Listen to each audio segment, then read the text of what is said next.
மற்றும் செங்கமலத்தாயார் கல்லூரியின் நிர்வாகிகளே, தாளாளர் அண்ணன் விவாகரன் அவர்களே, சகோதரர் பேராசிரியர் அலிபவான் அவர்கள் இந்த நிகழ்ச்சியை கவிஞர் பிறந்த மண்ணான கூத்தாநல்லூரில் நடத்தினால் சிறப்பாக இருக்கும் என்று பலமுறை என்னிடம் கூறினார்கள். அப்படி இல்லை என்றாலும் உங்கள் ஊருக்கு பக்கத்தில் திருவாரூர் மன்னார்குடியில் நடத்தலாம் என்று சொல்லி இன்று சிறப்பான முறையில் நமது செங்கமலத்தாயார் கல்லூரியில் சரியான இடத்தில் தேர்வு செய்து நடத்தி கொண்டு வருகிறார்கள். அவர்களுக்கும் எனது மனமார்ந்த நன்றியை தெரிவித்துக் கொள்கிறேன். பேராசிரியர் அபிபுரமா அவர்களுக்கும் மனமார்ந்த நன்றியை தெரிவித்துக் கொள்கிறேன்.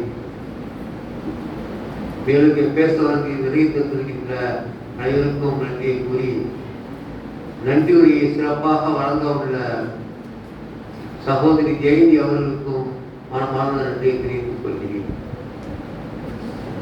எனது தகப்பனார் அவர்கள் உயிரோடு இருக்கும் பொழுது சில செய்திகளை சொல்வார்கள். கவிஞர்கள் வாழ்ந்து கொண்டிருக்கின்றார்கள், ஆனால் அவருடைய மறைவுக்கு பின்னால் பலரும் பேசுவார்கள் என்பதை தெளிவாக சொன்னார்கள். இந்த நிகழ்ச்சியை பார்க்கும்போது என்னுடைய தகப்பனாரின் நினைவுகள் வருகிறது. அவர் இன்னும் சொல்லுவார்கள்,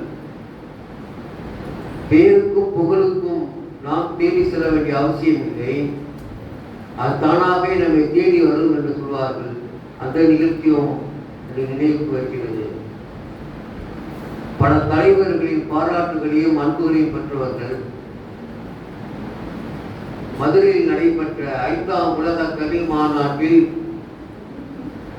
கவியரங்க நிகழ்ச்சியில் தலைமை பொறுப்பேற்று சிறப்பாக நடத்தி பாராட்டுகளை பெற்றவர்கள் என்பதை எனக்கு கூறி, எனக்கு வாய்ப்பு தந்தமைக்கு நன்றி கூறி விடைபெறுகிறேன்.